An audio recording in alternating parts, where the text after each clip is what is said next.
कार्यालय पुलिस अधीक्षक जनपद महाराजगंज दिनांक 7 अक्टूबर 2023 दिनांक 7/10/2023 को पुलिस अधीक्षक महाराजगंज के निर्देशन में जनपद महाराजगंज पुलिस द्वारा किए गए सराहनीय कार्य मिशन शक्ति अभियान के तहत नारी सुरक्षा सम्मान स्वावलंबन की प्रति बालिकाओं महिलाओं में सशक्तिकरण विश्वास का वातावरण बनाने के उद्देश्य से महाराजगंज पुलिस द्वारा सार्वजनिक स्थलों पर जाकर महिलाओं बालिकाओं को जागरूक किया।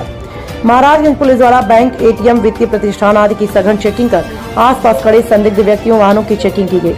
यातायात नियमों का उल्लंघन करने वालों के विरुद्ध कार्यवाही की और संदिग्धों की चेकिंग की। जनपदीय पुलिस द्वारा अपराधियों पर प्रभावी नियंत्रण बनाए रखने हेतु जनपद के विभिन्न थाना क्षेत्रों में भिन्न स्थानों पर 2 पहिया वाहनों और संदिग्ध व्यक्तियों की चेकिंग की गई।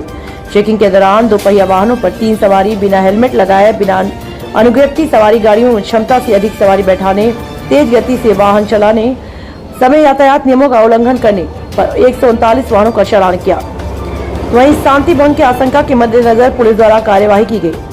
जनपदीय पुलिस द्वारा विभिन्न मामलों में शांति भंग की आशंका व भविष्य में शांति व्यवस्था बनाए रखने हेतु जनपद के विभिन्न थानों से कुल 58 व्यक्तियों के अंतर्गत धारा 151, धारा 107, 116, सीआरपीसी 69 व्यक्ति को गिरफ्तार कर चालान न्यायालय में किया गया तथा भारी से भारी जमानत मुशलके से पाबंद कराया गया।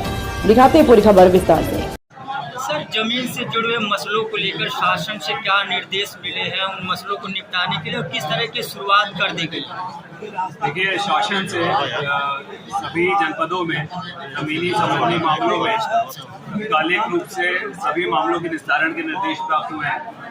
इसके क्रम में जिलाधिकारी महोदय द्वारा कलेक्ट्रेट परिसर में एक भूमि विवाद सेल का भी गठन किया गया है, उसमें पुलिस की टीम भी नियुक्त की गई है।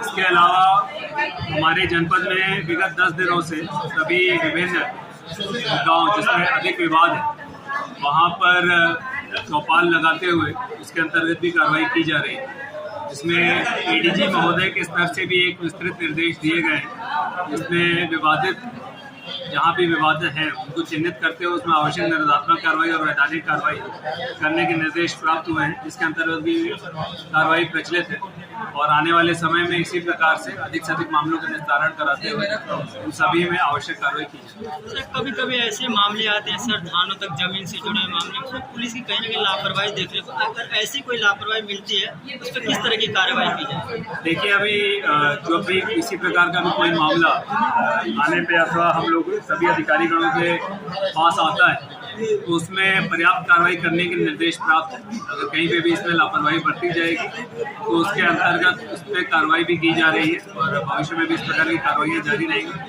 मगर सभी थानों को निर्देश दिया गया है और सभी थानों द्वारा इसमें अच्छा रिस्पांस देते हुए, जैसा कि मैंने बताया कि पिछले एक हफ्ते में 183 गाँवों में चौपाल लगाते हुए उसका निस्तारण कराया गया है और आने वाले समय में भी थाने स्तर से, सीओ स्तर से और जनपद स्तर से इस प्रकार की कार्रवाइयाँ जारी रहेंगी। सर, जनपद में धारा 144 लागू किया गया है, उसको दृष्टिगत जो है पुलिस क्या कितने एक्शन मोड में और आपके द्वारा पुलिस कर्मचारियों को कितना निर्देश दिया गया है? दोबारा बताइएगा। सर, जनपद में धारा 144 लागू किया गया है, उसके द्वारा जो है क्या कदम उठाया गया है और पुलिस कर्मियों को क्या निर्देश दिया गया है? देखिए, इस संबंध में अभी जिलाधिकारी महोदय आपको विस्तार से धारा 144 के बारे में बताएंगे, मगर पुलिस जो है वो सक्रिय है, आने वाले त्योहार के सीजन को लेकर भी सक्रिय है और साथ में भूमि विवादों के निस्तारण में पिछले 10 दिवस से, ताकि कहीं पे किसी प्रकार की भूमि विवाद फौजदारी में परिवर्तित न हो, इसलिए गांव-गांव जाकर वहाँ चौपाल लगाए जा रहे हैं। जैसा हमने बताया कि 183 गाँवों को हमने अभी कवर किया है। आने वाले समय में, जो कि हमारे लगभग 1/4 गाँव कवर किए, आने वाले समय में हम सभी गाँवों को कवर करने का प्रयास करेंगे।